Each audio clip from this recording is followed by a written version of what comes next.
Welcome to day 46 of the BU 365-day challenge. Do one thing every day that improves us in some little way. We're doing something every single day in 2022 or this year, whenever you're listening to it. You can start and do the challenge whenever you want. This segment, we're focusing on our emotions, our emotional well-being. And so today we're going to talk about letting go strategies for the emotions and feelings that no longer serve us. Now, this is it's not really a tricky one, but it's a tricky one because we tend to, throughout our lifetime, have experiences, and we take those experiences and we, in our minds, turn them into and add meaning and emotions and feelings to them, which makes it easier to navigate life because we automatically have a playbook inside of us on how we respond to certain situations, certain stimuli. So, for example, I have a way that I respond to fear or scarcity or lack or worry or doubt. And my way of handling it is different than maybe your way of handling it. But each and every one of us need to at some time consider, is what I'm doing now in handling fear, because I adopted it when I was, 6 to 10 years old, is that still an appropriate way at 61 years old to respond to certain situations? Probably not. And in most cases, in my case, for sure, no. How I responded as a 6-year-old or a 10-year-old or even an 18 to 25-year-old is very different than how I respond to fear and how I define fear than it is now. So today I'm going to share 7 plus, probably 8 or so different activities. I want to call them exercises, but people don't like to hear exercises because it sounds like work. But activities that you can choose from to look at your current situation, your current feelings and emotions.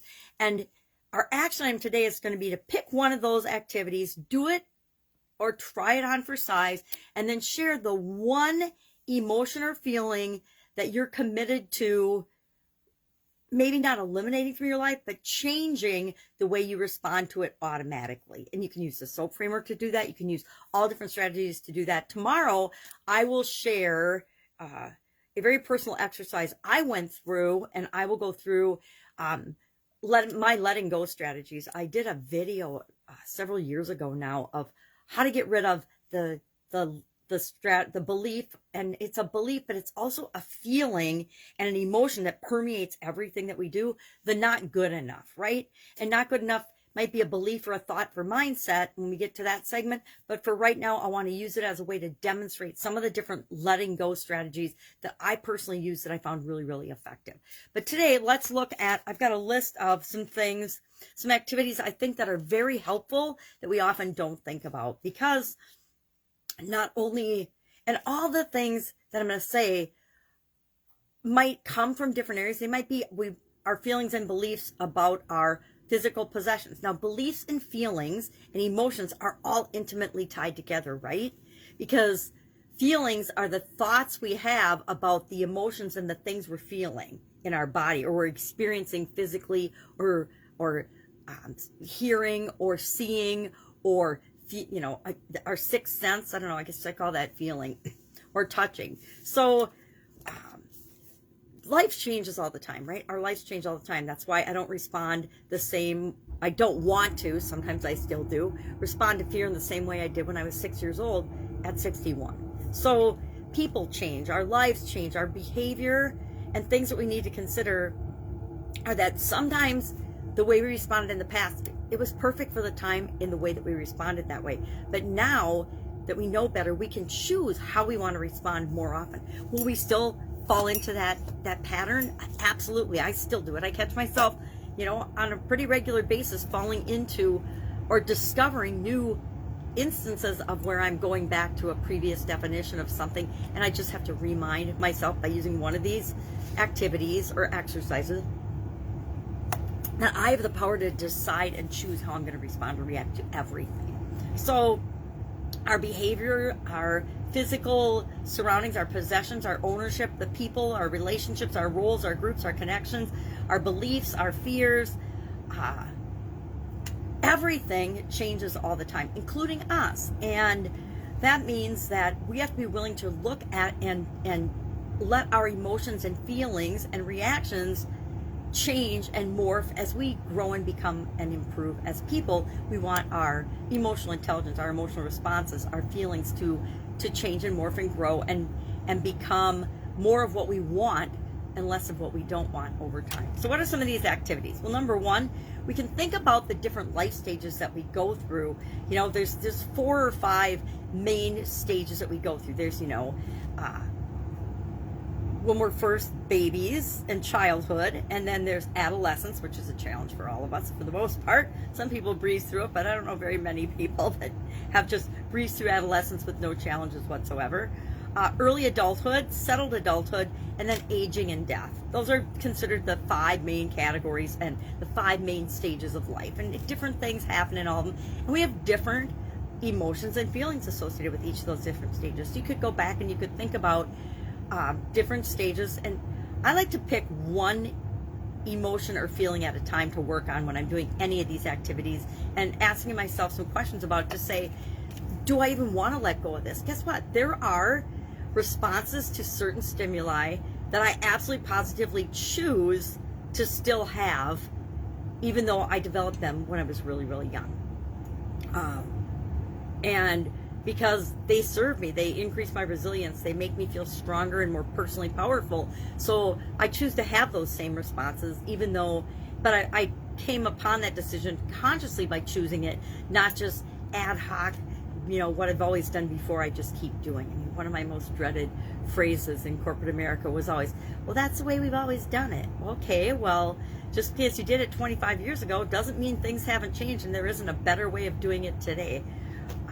So think about the different life stages, and that'll help you identify an emotion or a feeling that you may want to let go of. Secondly, write letters to significant people in your past. Now, a lot of our feelings and emotions are tied to relationships and things that we've had with other people. And maybe you've got some unresolved issues or feelings about someone from your past that is still challenging you and bothering you in some way, shape, or form today and impacting your life. Write a letter to those people or that person. Now, just because I say write a letter doesn't mean you have to mail it. I mean, I could write a letter to my ex-husband telling him what I really think about some things, but I would never, ever mail it because there would be no point in mailing it, right? And I know that. With some people, it's about you letting go of it and forgiving yourself. It doesn't matter what the other person does or thinks or feels about the situation. I say if you're sending letters to people you love and appreciate, even if they're from a long time ago, go ahead and send them, because people always love to know that you had an impact on their life. The negative ones, maybe just, burn those or something. Thirdly, compare your desires and duty.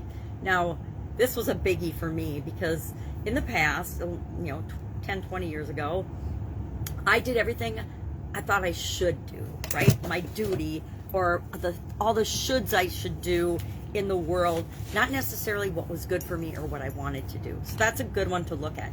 Compare your wants to the things that you think you should do. And guess what? Some of the things that we think we want, we don't even want. Those desires belong to our parents or our grandparents or our kids or someone else, and we don't even want those things anymore. Number 4 activity, write out your internal monologue. Now, this is a good and powerful exercise too, but you might be surprised at what comes up. It's amazing the things that we say to us in our head silently that we would never say to another human soul on the planet. They're so negative and horrible. I don't know if you have that kind of voice, but I have that kind of voice that sneaks up and niggles at me sometimes, depending on what's going on, and especially around feelings and emotional topics. I tend to beat myself up a lot about those things. So if you write out the internal monologue, some of the things that you're saying to yourself in your head, once you put that on paper and read that, you're like, oh my God, why would I ever talk to myself this way? I would never talk to my kids that way. I would never talk to anyone I know that's alive that way, even my worst enemy. So why would I ever talk to myself? It's a really good way for letting go of a lot of that negative, nagging voice. Number 5, take inventory of the different things in your life, physical possessions, beliefs, your values, your obligations, your habits, your hobbies, your goals, your relationships, your connections, your commitments. I guess I've got goals twice. And then make a decision, or just pretend that you have to eliminate 30% of that. So let's just use this and take an emotional and feelings inventory. And let's say we have to eliminate, and maybe you just write down in one day the different emotions. Do a little emotion log and write down the different emotions you feel during the day. See which ones you feel the most often, and any negative ones that you feel the most often, pick 30% of those to eliminate. Now we're just going to pick one for today, right? And share just one. 6, choose not to be successful at anything that you don't love. This is a good one too for me, because I learned that I might be good at a business, but if I don't, and this is a business work-related example, or a job, but if I don't love it, I need to move into a different thing that I do love and not do that thing anymore. I've learned that lesson both in corporate America as well as in some of the different businesses that I've been involved in over the decades. Sometimes I got involved in a business because it looked really awesome at the beginning, love at first sight, and then as I dug into it and learned about what was really required to be successful in that business, I didn't love it anymore, and I could farm out some of it, but there was something about the business that didn't resonate or feel right for me, and so I would end up getting out of those businesses. Once I let go of the idea that I had to build this business, right? And then kind of as a bonus one, number 7, get the weeds out of your garden, meaning the low-hanging fruit, the stuff that you don't need to do anymore or worry about or think about anymore, just stop doing that.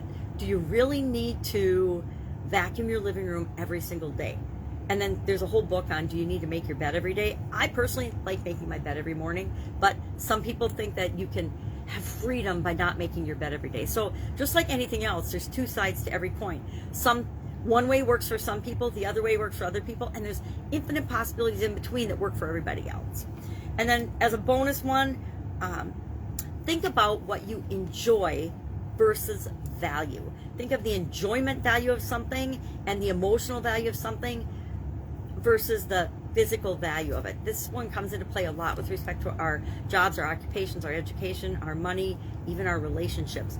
What do I value in things that make me feel good?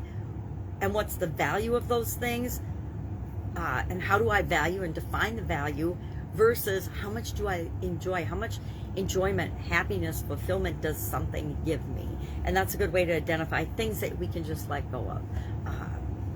There's so many things. I used to value collecting and having a lot of stuff around me. Obviously, I still like to have a lot of stuff around me, but I had a huge value on it. So a couple years ago when I was moving, I made a commitment to myself that I was going to eliminate 90% of my physical possessions, whatever they were. And the truth is, I eliminated 90% of all of my possessions, maybe even probably a little more. And I still have way too much stuff. Even 10% of what I had a couple years ago is still way too much stuff, physical stuff. So that's one I continue to work on, right? But that's more physical than it is emotional. So what is an emotion that we could eliminate 90% of and not even miss it? There's several that have come to my mind. Worry, doubt, fear,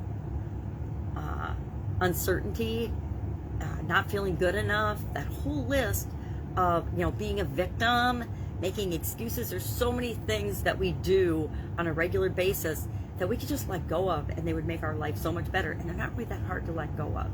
So action item again today, pick one of these activities, just any one, and just attempt it. And whatever you need, maybe you already know, hey, this is the emotion that I know I'm going to let go of 90% of the way. And some things we should let go of 100%, right? I think of things like jealousy, comparing ourselves to others. We could let go of that 100% and we would be just fine. Now, chances are we'll only let go of 90% of it because there's a little bit of it that feeds our ego somehow.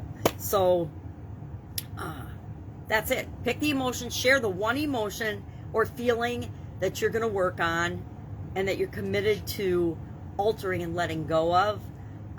And I will be with you tomorrow, and I will share my letting go strategies for not good enough or feeling unworthy, not good enough, imposter syndrome, whatever they call it. That's what we'll talk about tomorrow, letting go strategies, and some of the fun letting go strategies I use, because I found that the more fun and the more outrageous the technique I used to get rid of something was, the more it stuck, the more effective it was. All right, any questions, hit me up. Otherwise, I will be with you tomorrow for day 47 of our 365-day challenge. Have an awesome day. Be with you tomorrow.